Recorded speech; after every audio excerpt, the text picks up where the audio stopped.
toutes les personnes qui arrivent en phase finale d'un burn-out, comme ça a été mon cas, donc un burn-out dit sévère, passent en réalité par différentes phases. Je vais reprendre, comme elle vient de le dire, il y a d'abord une forme de symptomatologie qui va s'opérer. Ça, on connaît tous. On est sujet au stress, parfois des troubles du sommeil, des maux de tête, des maux de dos. Là où ça va se compliquer, c'est quand on passe à la phase suivante et que le faisceau de symptômes, c'est-à-dire ce qui va être occasionnel, va commencer à devenir chronique. Notre insomnie va s'installer dans le temps, les maux de dos vont finir par être bloquants.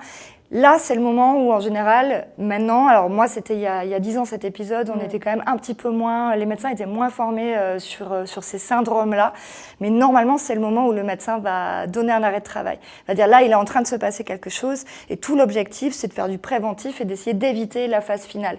Parce que ce qui se passe quand on continue, effectivement, c'est qu'on entre dans cette phase où on n'est plus en capacité du tout de voir ce qui nous arrive, voire même si notre entourage commence à nous alerter en disant... Tu sais, je commence à m'inquiéter, je trouve que c'est pas très normal, t'as pas l'air dans ton assiette, c'est pas comme d'habitude. On a tendance à répondre oui, c'est vrai, je suis un peu fatiguée, mais comment dire, ça fait aussi appel à une croyance que l'on a, comme quoi on est fort au-delà de tout ça, que ces choses-là n'arrivent qu'aux autres et qu'on va pouvoir surpasser les problèmes et qu'à aucun moment notre corps ne peut céder de cette manière-là. En tout cas, moi, j'étais dans cette croyance pour avoir vu des personnes sombrer avant moi. Je faisais partie des infatigables, ce qu'on appelle les infatigables. Et puis c'est valorisé dans notre société. Ça, c'est une des premières choses sur lesquelles on pourra travailler éventuellement quand on veut essayer de prendre le contre-pied un petit peu de ces processus d'épuisement.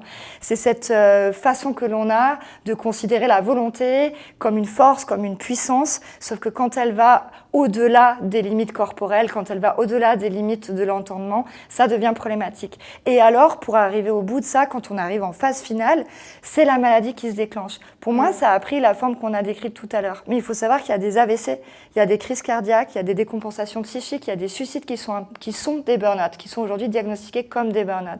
Donc la maladie va prendre des formes différentes en fonction des individus. Et vraiment, l'enjeu, c'est d'arriver à détecter le processus avant qu'il soit, entre guillemets, trop tard.